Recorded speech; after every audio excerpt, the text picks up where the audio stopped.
Assalamualaikum warahmatullahi wabarakatuh. Bismillah, alhamdulillah, wassalatu wassalamu ala rasulillah Sayyidina wa maulana Muhammad wa ala alihi wa sahbihi wa barik wa salim ajma'in, amma ba'du. Puji syukur kita kehadirat Allah Subhanahu wa Ta'ala atas limpahan rahmat, hidayah serta inayahnya, sehingga kita dapat berjumpa kembali dalam keadaan sehat walafiat biqaulina alhamdulillahirabbil alamin. Salawat serta salam semoga tetap tercurahkan kepada junjungan Nabi Agung kita Nabi Muhammad SAW yang telah membimbing kita dari zaman kegelapan menuju zaman yang terang benderang, yakni adinul Islam biqaulina Allahumma sholli ala Sayyidina Muhammad. Pemirsa kakak media yang dirahmati Allah, pada perjumpaan kita kali ini kita akan membahas tema yang cukup menarik, yaitu tentang menyucikan hati dari rasa dengki dan hasad.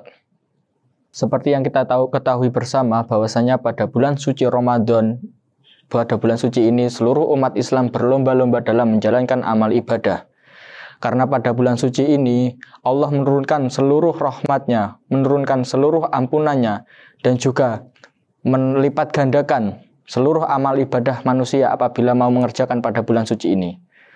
Pada bulan suci Ramadan kita juga diperintahkan untuk menjalankan ibadah puasa selama 1 bulan full, mulai dari terbitnya fajar sampai terbenamnya matahari. Pada bulan suci Ramadan ini, ketika kita berpuasa, kita tidak hanya menahan diri dari lapar dan dahaga, tetapi juga menahan diri dari hawa nafsu, perkara-perkara buruk, dan juga penyakit-penyakit hati. Penyakit hati yang sering kita temui adalah iri dan dengki. Iri dan dengki ini menjadi penyakit hati yang berbahaya, karena penyakit ini dapat merusak amal kebaikan kita. Sebagaimana yang telah disabdakan oleh Rasulullah SAW, Bismillahirrahmanirrahim, an Abi Hurairah radhiyallahu anna Rasulullah SAW qala, iyyakum wal hasada, fa innal hasada ya'kulul hasanati kama ta'kulun naru al hadaba. Yang artinya, dari Abu Hurairah radhiyallahu Nabi SAW bersabda, jauhilah sifat hasad, karena sesungguhnya hasad atau dengki dapat menghapuskan amal ibadah sebagaimana api memakan kayu bakar. Apalagi di bulan suci Ramadan ini, bulan yang penuh berkah, di mana kita meraih pahala-pahala Allah, karena lipat gandanya akan membuat kita lebih semangat dalam menjalankan ibadah. Bulan Ramadan ini jadikan tarbiyah bagi diri kita, kita jadikan pendidikan bagi diri kita untuk menjadi pribadi yang lebih baik lagi, untuk mengobati penyakit-penyakit hati yang ada dalam tubuh kita. Kita dapat melakukannya dengan mudah apabila kita melakukannya secara konsisten, perlahan melalui bulan suci ini. Nah, ada beberapa cara yang dapat kita lakukan untuk menghindari sifat iri dan dengki. Yang pertama adalah mengingat akan kebesaran Allah. Dzikru ilallah. Mengingat atas kebesaran Allah. Mengingat Allah adalah salah satu cara yang dapat dilakukan untuk menghilangkan rasa iri dan dengki. Iri dan dengki adalah penyakit hati, sehingga perlu untuk hati kita dilibatkan dalam mengingat Allah. Ta'aluk hati kita, ketergantungan hati kita kepada Allah menjadi salah satu penyebab ketenangan kita, sehingga kita menyadari bahwa Allah adalah segalanya. Sehingga kita tidak mempunyai waktu untuk mengirikan atau dengki terhadap pencapaian atas orang lain. Kemudian memperbanyak ibadah. Di bulan suci Ramadan ini, seluruh amal ibadah kita dilipat gandakan amalannya, pahalanya maksudnya. Tapi ketika kita punya sifat iri dan dengki, maka akan terhapus semuanya. Maka dari itu ketika bulan suci Ramadan ini, kita jauhi sifat-sifat tersebut. Mari kita tingkatkan amal ibadah kita. Ibadah di bulan suci Ramadan itu banyak sekali. Seperti yang kita ketahui, ada sholat tarawih, sholat qiyamul lail, sholat duha, bersedekah, silaturahim, kemudian tadarus Al-Quran, dan masih banyak lagi.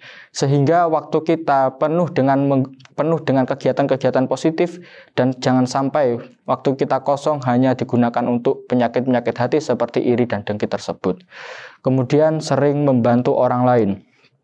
Kita sebagai manusia juga punya hubungan kepada manusia, yang dalam hal ini biasa kita dengar dengan istilah hablum minan nas. Kita bantu tetangga kita bantu saudara kita bantu teman kita yang ada di luar sana yang membutuhkan bantuan kita. Pada bulan ini kita juga dianjurkan untuk saling membantu. Membantu tidak hanya tentang materi saja, tetapi membantu dengan pikiran kita, dengan tenaga kita, dengan waktu kita. Seluruh apa yang kita miliki itu bisa berperan penting dalam membantu saudara kita, sehingga kita merasa bahwa kita dengan saudara kita itu sama. Tidak ada yang diirikan, tidak ada yang didengki-dengkikan atas pencapaian satu sama lain. Kemudian lebih banyak bersyukur. Apabila kita mendapatkan nikmat dari Allah Subhanahu wa taala, hendaklah kita mensyukurinya. Karena apa yang telah diberikan Allah hari ini adalah yang terbaik bagi kita.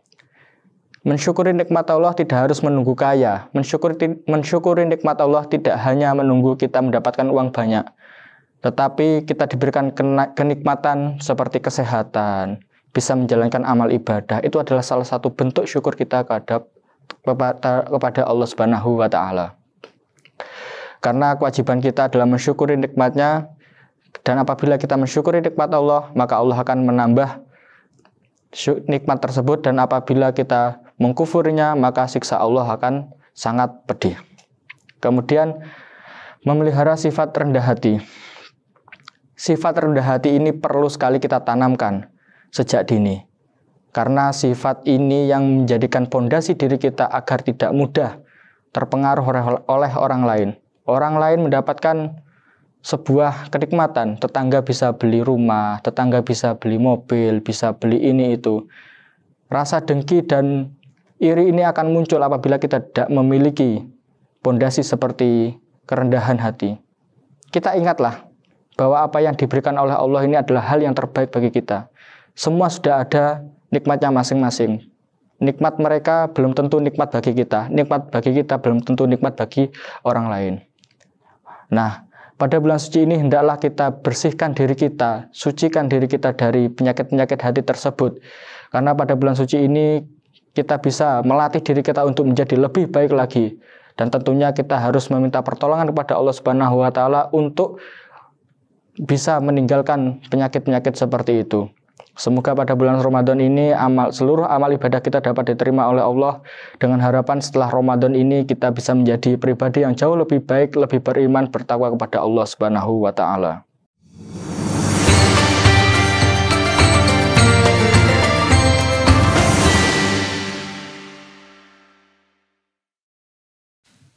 Pemirsa KK Media yang dirahmati Allah, semoga pada bulan Ramadan ini kita senantiasa mendapatkan pertolongan dari Allah Subhanahu wa taala dalam menjalankan amalan-amalan ibadah, dan semoga seluruh amal ibadah kita pada bulan suci ini diterima oleh Allah Subhanahu wa taala. Mungkin itu saja yang dapat saya sampaikan, kurang lebihnya mohon maaf. Akhirul kalam, wallahul muwafiq ila aqwamit thoriq. Assalamualaikum warahmatullahi wabarakatuh.